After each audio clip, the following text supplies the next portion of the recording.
السلام علیکم حضرت مولانا صاحب جوړې په خیر محترم شیخ صاحب دا زمونږ استاد سي د افغانستان ملګری چې دي د اکثر داسې له مستحبات له پردونه مستحبات طرف ته ډیره توجه کوي. دا امارت خو زمونږ استاد سي دی او مونږ د امارت یو اوس ډیر مولایان په دې کې دا تحقیق کوي دا جرح او تعدیل چې دا کله جوړو دا بیرغ او مکتب خو الحمدلله ډیرو کسانو ویلې نه ده که ویلې مې بیا ورته اکثرو ته پته نه وي بیا کوي هم یو وایي دا پلاني تاریخ کې جوړو بل وایي پلاني تاریخ کې جوړو د نبی پاک صلی الله علیه وسلم مشخص بیرغ معلوم نه و په صلح د حدیبیه کې یو په فتح د مکه کې بل قسم و او دارنګې چې کم دی په حنین کې بل و خو چې کم یو په لاس ته جنډه ورغله دغې نه د امت دا چې کوم افغانستان یو ملي بیرغ ده یو د یوې ډلې بیرغ ده امارت اسلامي چې زمونږ ډله دی او په دې کې هم قرباني ورکړي په خپله مونږ پکې شهیدان ورکړي توپک مې پکې په اوږه ګرځولی اوس یو سپین ږیری یم اوس خدمت د شیخ او د احادیثو په رنګ کې کوم دا سپینه جنډه دی دا خو زمونږ د امارت اسلامي د تحریک طالبان جنډه ده او یو ملي جنډه ملي جنډه دې ته وایي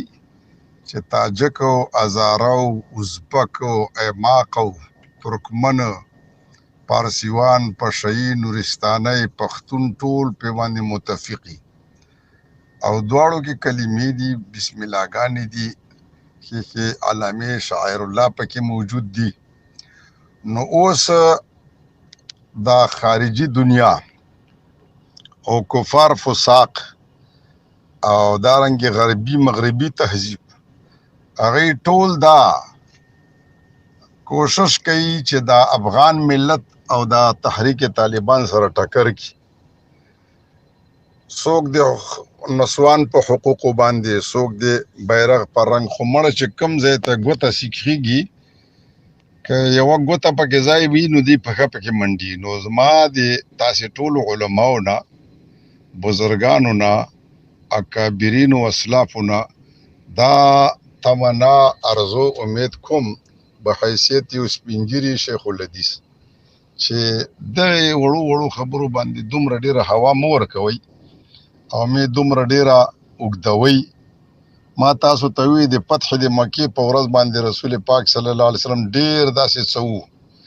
چې د هغې لرې کول پکار وو. یو خو داسې دی لکه بوتان به وو او یا دارنګې عریاني شوه فحاشي شوه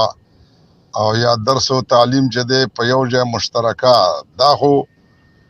شرعن ښه نه دی. او یو داسې دی چې د دې خلکو د دې هغو مسلې دي دا باید چې سړی داسې وکړي چې ویې نه مني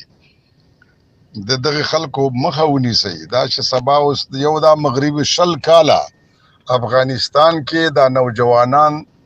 د طالبانو د اسلام له خوند او مزایاو نه خبر نه دي. د دې په ګوشت او پوست کې د مغربي تهذیب هغه فاسد او کاسد عنصر پراته دي نه هغوی دا چغې وی او طالبان اسلام یو وحشي فکر کوي اسلام د عدل او د انصاف نوم دی. نو دا علما خطبه خصوصا مشایخ او دارنګې خصوصا زمامداران دی باید د علما او مشایخو ته خو هغه علما او مشایخ چې د هغې ماضي او مضارع او حال او استقبال بې داغه ده چې وهابی نه او بدعتی نه بریلی نه خالص حنفي او مسلکي دیوبندي عالم سره تعلق لري دی ته وظایف ورکوي چې جوماتونو ته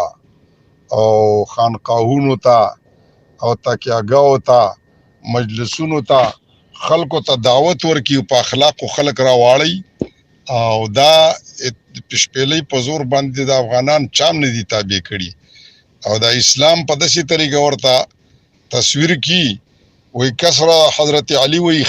کسره اصلاح الرعیت خیر من کثرت الجنود. نو دا اصلاح د رعیت سره درګذرو کی دا نوجوانان طبقه پو کی د اسلام په خوند پوي کی